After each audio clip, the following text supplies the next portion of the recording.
Part 32 gravitation 9th के physics में तुम लोग का ये क्रम देखो, ये हमको ऐसा लगा ये दोनों क्वेश्चन ग्रेविटेशन में जो चल रहा है तुम लोग को एक्चुअली उत्प्लावन उत्प्लावकता ये बतलाए हैं पिछले पार्ट में। इसके आगे क्रम से जब बढ़ेंगे तो क्वेश्चन नंबर 2 और 3, लेकिन दाब ये भार जो तुम लोगों को बतलाए हैं पिछले 2-3 पार्ट पहले मान करके चलो, तो ऐसा लगता है जो कुछ छूट गया है, तो इसीलिए क्वेश्चन नंबर 1 लास्ट में, तो इस पर पहले हम लोग विचार करें।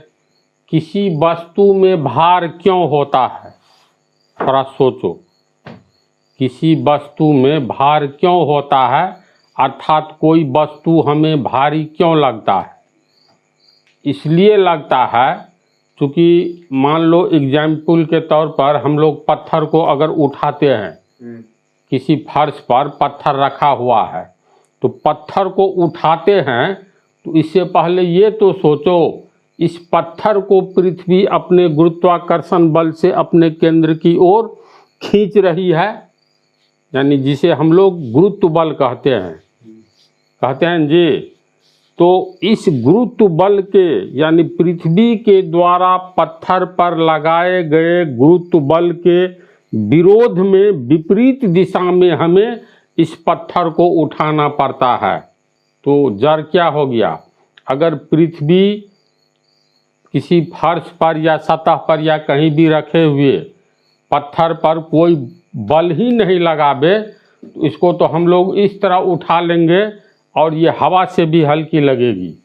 तो पृथ्वी के द्वारा किसी भी पिंड पर लगाए गए गुरुत्वाकर्षण बल के कारण उस पिंड में भार होता है, जिसे हम लोग महसूस करते हैं। कहीं भी कोई पिंड है, अगर कोई मान लो 5 साल के बच्चा को गोदी में लेता है तो आराम से घूमता रहता है, बातचीत करते रहता है न जी। 4-5 साल तक के बच्चा को 15 साल के लड़का को गोदी में लेकर के घूमे, कितना दूर घूम पाता है, कहेगा साला बहुत भारी लगता है, चलो फेंको उतारो इसको। तो इसका अर्थ है 5 साल के बच्चा को पृथ्वी जिस आकर्षण बल से अपने केंद्र की ओर खींच रही है, जब उस बच्चा को हम लोग उठाएंगे तो एक तो पृथ्वी अपने केंद्र की ओर खींच रही है, उसके विपरीत हम लोग उठा रहे हैं। तो पृथ्वी अगर उस बच्चा पर बल लगाना ही छोड़ दे तो बच्चा को हम लोग ऐसे पकड़ करके मान लो ऐसे उठाएंगे जैसे लगेगा कुछ भारी ही नहीं है। समझ रहा है बात को। तो इसका अर्थ है पृथ्वी के गुरुत्वाकर्षण बल के कारण किसी भी पिंड में भार होता है। पृथ्वी के बदला अगर मान लो हम लोग चंद्रमा पर जाए तो चंद्रमा में भी गुरुत्वाकर्षण बल है, अपने केंद्र की ओर खींचने का काम चंद्रमा का ये चंद्रमा भी करता है, तो उसके द्वारा कम लगाया जाता है। ये सब पीछे वाला पार्ट सब में हो चुका है। तो इसका आंसर क्लियर हो गया। तो पहले इसको लिख लो, ये आंसर 1 का पहला हो गया, ठीक है। पृथ्वी के आकर्षण बल के कारण किसी वस्तु में भार होता है और कोई दूसरा कारण नहीं है। तो हम लोग पृथ्वी पर रहते हैं तो पृथ्वी के न बात करेंगे। अगर मंगल ग्रह पर कोई जीव रहता है तो मंगल ग्रह पर गुरुत्व त्वरण का मान हर एक जगह अलग अलग होता है, जी का मान। तो पृथ्वी पर रहते हैं तो पृथ्वी की बात करें, पृथ्वी के आकर्षण बल के कारण किसी वस्तु में भार होता है। जब हम फर्श पर पड़े पत्थर को ऊपर उठाते हैं तब हमें पत्थर पर पृथ्वी के कारण लगते गुरुत्व बल के विरुद्ध बल लगाना पड़ता है। पृथ्वी तो आकर्षण बल जिसे हम गुरुत्व बल कहते हैं ये लगाता है, अपने केंद्र की ओर खींच रहा है, इसके विरोध में हम लोग विपरीत दिशा में उठाते हैं। तो ये जो है इसको कोई इस उत्तर से इसको कोई खींच रहा है, अगर कोई नहीं खींचे तब देखो ये रखा हुआ है, इसको तुरंत आराम से हम ले लिए। और कोई उत्तर से खींच रहा है तो इसके विरोध में जितना बल उत्तर की ओर लगा रहा है उतना बल हम लोग इधर से विपरीत दिशा में लगाएंगे तब ये अस्थिर रहेगा ना। तो अधिक बल लगाएंगे तो ये दक्षिण की ओर खींचा जाएगा। तो पृथ्वी के गुरुत्वाकर्षण बल नीचे की ओर केंद्र की ओर जो लग रही है जिस दिशा में, उस दिशा के विपरीत हमें बल लगाना पड़ता है, जिसके कारण इसमें भार होता है। तो पृथ्वी का गुरुत्वाकर्षण बल, ये गुरुत्व बल, इसका प्रमुख कारण हो गया किसी वस्तु में भार होने का।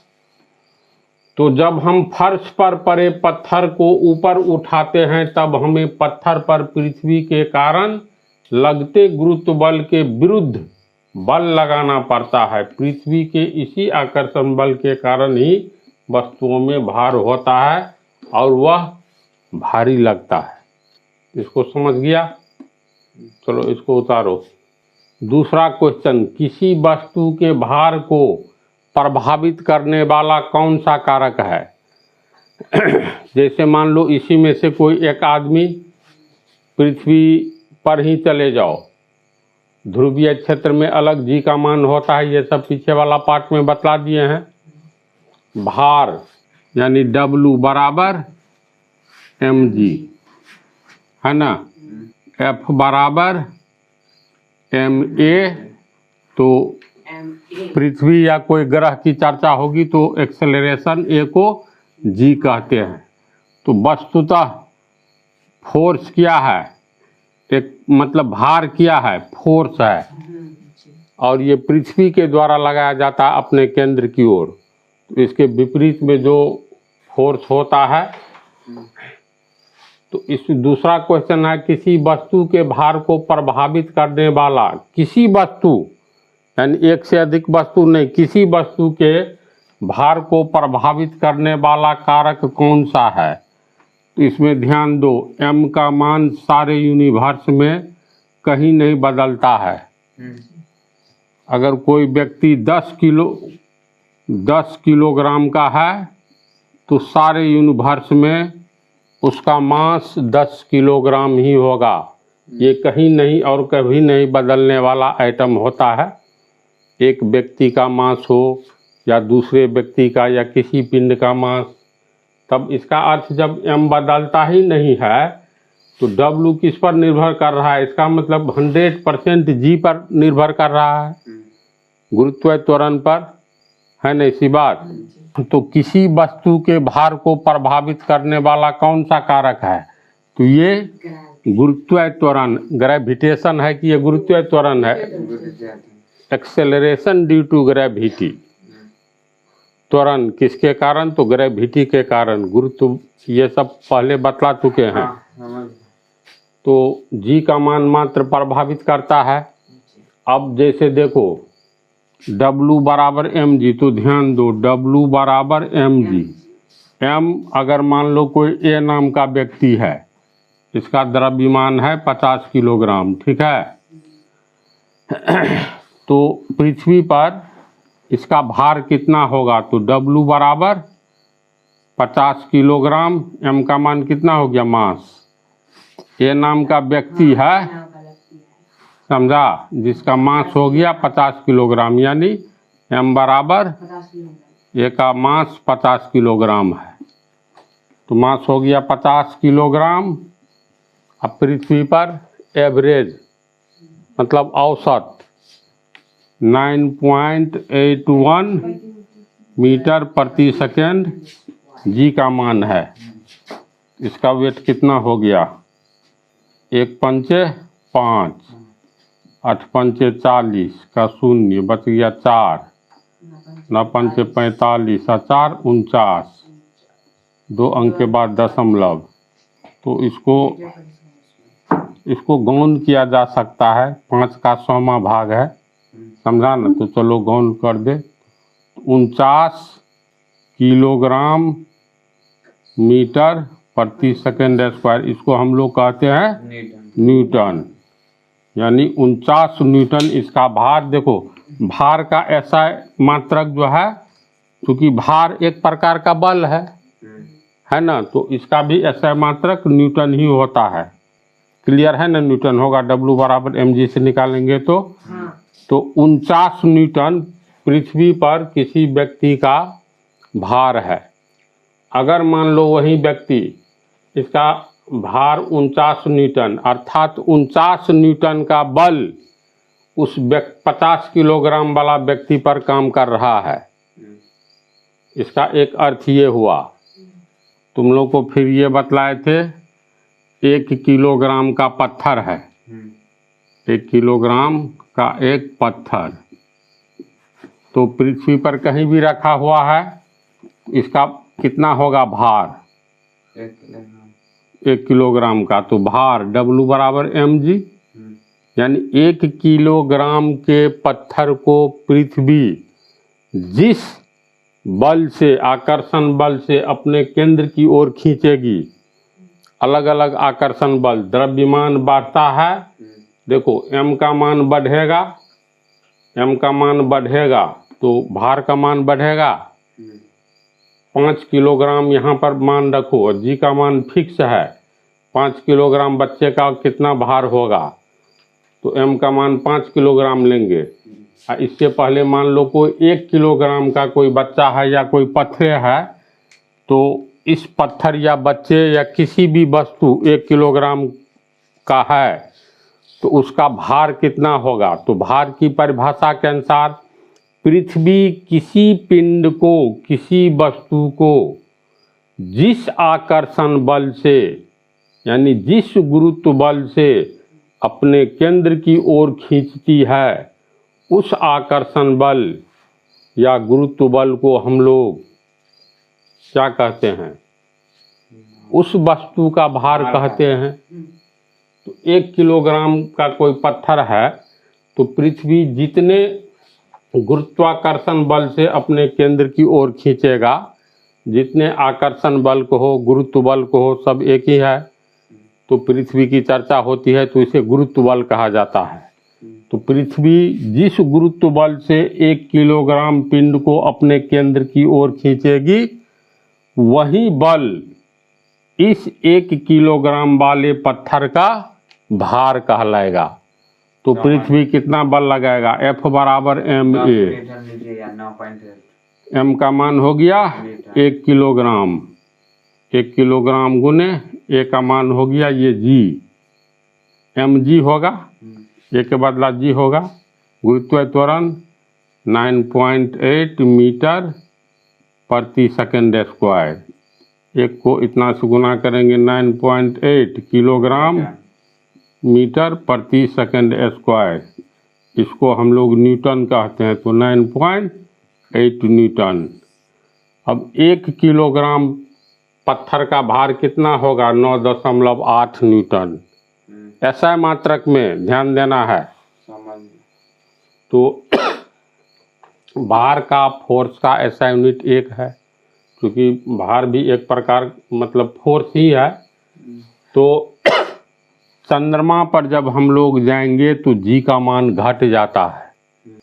जी का मान घट जाता है का अर्थ ये हुआ, जैसे F बराबर mg, हाँ, तो पृथ्वी पर इसका मान जितना है उससे बहुत कम है।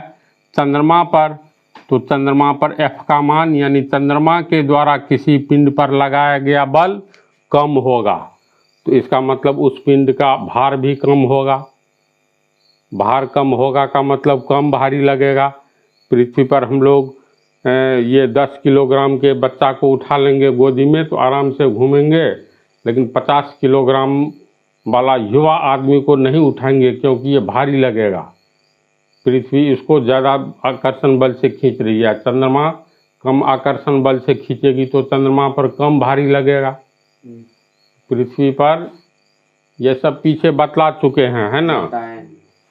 इसमें देखो ये तो भार को प्रभावित करने वाला कौन सा कारक है, तो ये ओनली जी हुआ। अलग अलग वस्तुओं का भार अलग अलग होता है। ये क्यों होता है? अलग अलग वस्तुओं का भार अलग अलग इसीलिए होता है, अलग अलग वस्तुओं का द्रव्यमान अलग अलग होता है ना, इसी बात। तो इसका अर्थ है W बराबर mg हम लोग जो लिखते हैं, अलग अलग वस्तु लेंगे पृथ्वी पर, जिसका द्रव्यमान अलग अलग है, तो पृथ्वी पर जी का मान 9.81 मीटर प्रति सेकंड स्क्वायर है। तो ये तो नहीं चेंज होगा पृथ्वी पर।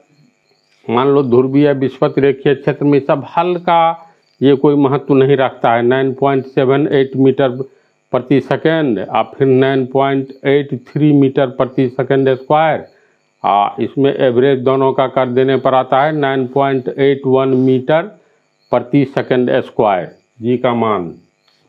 तो पृथ्वी पर जी का मान एवरेज आता है 9.8 मीटर प्रति सेकंड स्क्वायर। ये फिक्स है जी का मान।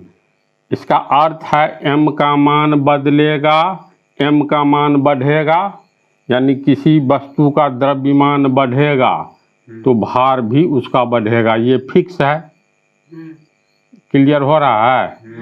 अगर किसी वस्तु का मास द्रव्यमान घटेगा तो ये भार भी घटेगा। तो अलग अलग वस्तुओं का भार अलग अलग होता है। क्यों? क्योंकि अलग अलग वस्तुओं का द्रव्यमान अलग अलग होता है। किसी का 1 किलोग्राम होता है, किसी का 2 किलोग्राम होता है, लेकिन पृथ्वी पर जी का मान बदलता नहीं है।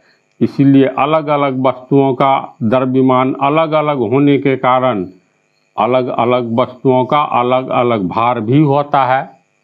अर्थात द्रव्यमान बढ़ने से भार बढ़ेगा। पृथ्वी पर द्रव्यमान बढ़ने से भार बढ़ेगा। तो इसीलिए हम लोग 5 किलोग्राम के वस्तु को आसानी से उठा लेते हैं, क्योंकि ये 5 किलोग्राम वस्तु का भार हो जाएगा W बराबर mg। तो इसका अर्थ है ये 5 किलोग्राम m का मान g का मान 9.81 मीटर प्रति सेकंड स्क्वायर। तो इसको गुना करेंगे। अगर 5 किलोग्राम के बदला मान लो 25 किलोग्राम का कोई वस्तु है, ये भारी की ये भारी, तो दोनों का भार निकालेंगे। ये हो गया W बराबर m के जगह हो गया 5 के बदला 25 किलोग्राम। ये फिक्स है 9.81 मीटर प्रति सेकंड स्क्वायर।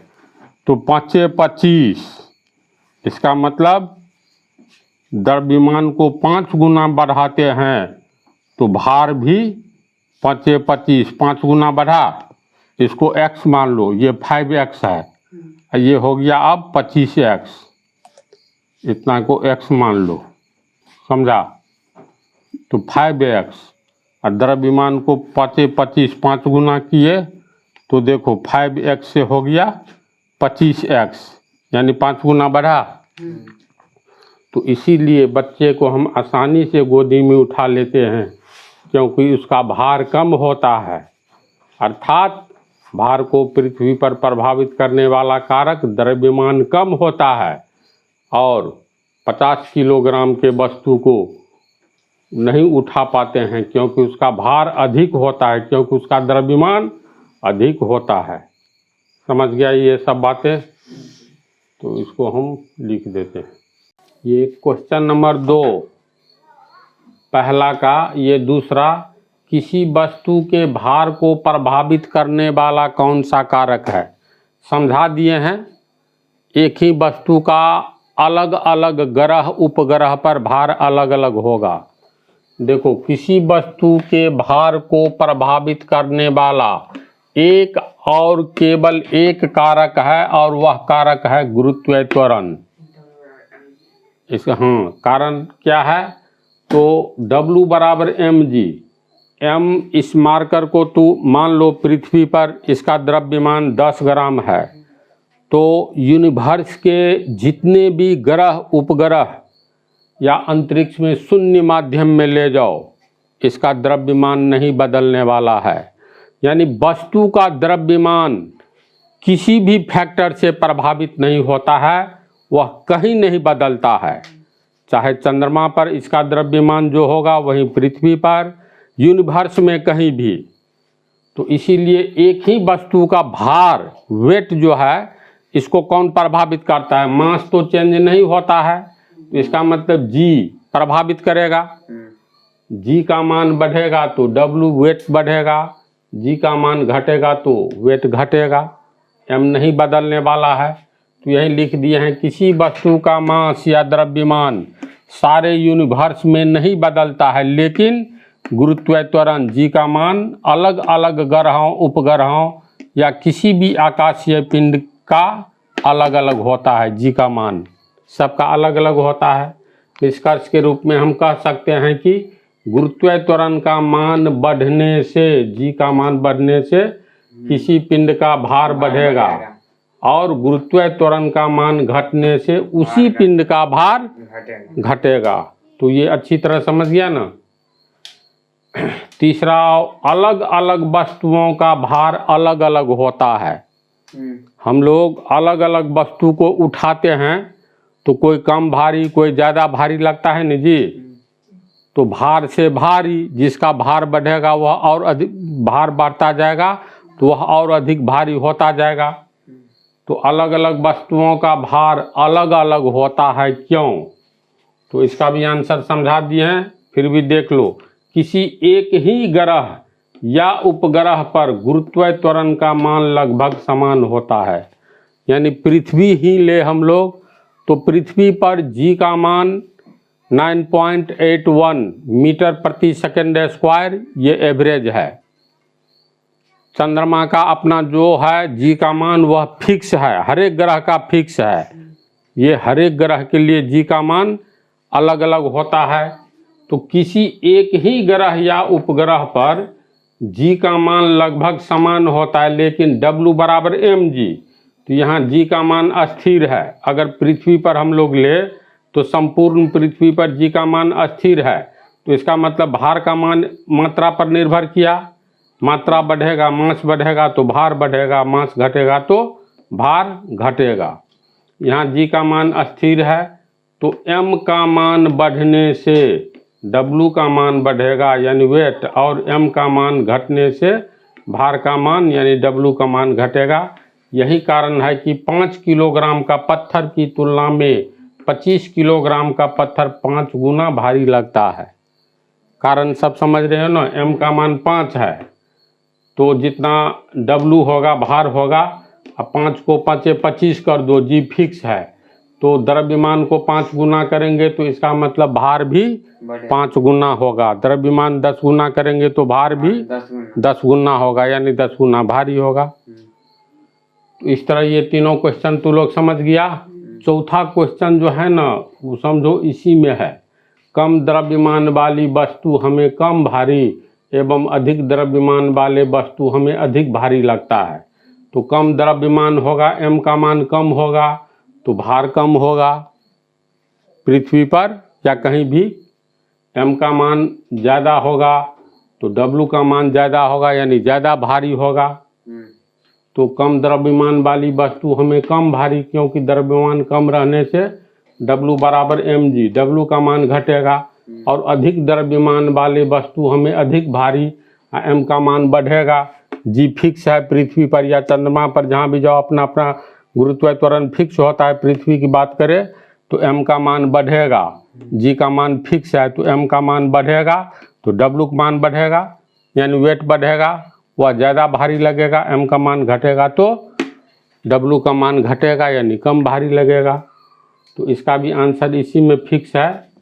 ये क्वेश्चन जो है, द्रव में डूबी हुई वस्तु हमें अपेक्षाकृत हल्की प्रतीत होती है, क्यों? ये तुम लोग को अगला पार्ट में अब प्लस आर्किमिडीज का सिद्धांत, ये दोनों पार्ट 33 में बतलाएंगे।